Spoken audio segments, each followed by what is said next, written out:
د انسان وروستی سفر او د غسل حقیقت. هغه انسان چې پرون به یې خندل نن یوازې خاموشه پروت دی، نه خبرې کولی سي او نه ځان سنبالولی سي او نه د ځان دفاع کولی سي.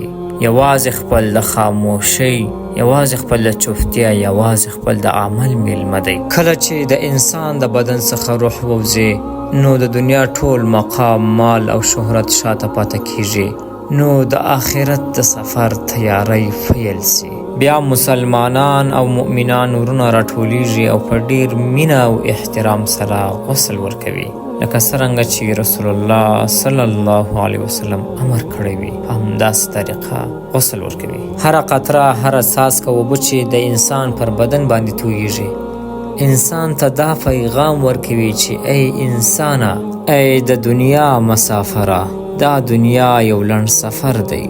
ستا اصلي کور، ستا اصلي ځای آخرت دی. هغه لاسونو چې پرون دې ګناه باندې کوله، هغه پښې چې مزل دې باندې کوه، هغه سترګې چې دنیا ته حیرانې وې نن پټې شوي دي.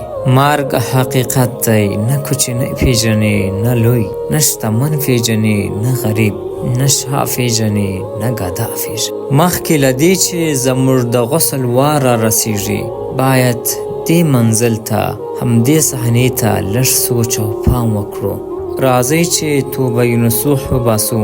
ډیره سخته ده چې د آمادګۍ او چمتووالي نه پرته په ناڅاپي ډول د آخرت په لور روان شو او داسې کردار او داسې عمل وکړو چې په آخرت کې زموږ د ژغورلو لپاره یو ذریعه وګرځي.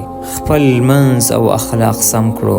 د قبر شپه دا هغه شپه ده چې له ویرې ډیرو پیغمبرانو او صحابه کرامو او سترو علماو ژړلي دي. الله جل جلاله دې پر موږ تاسو مسلمانانو باندې اسانه کړي.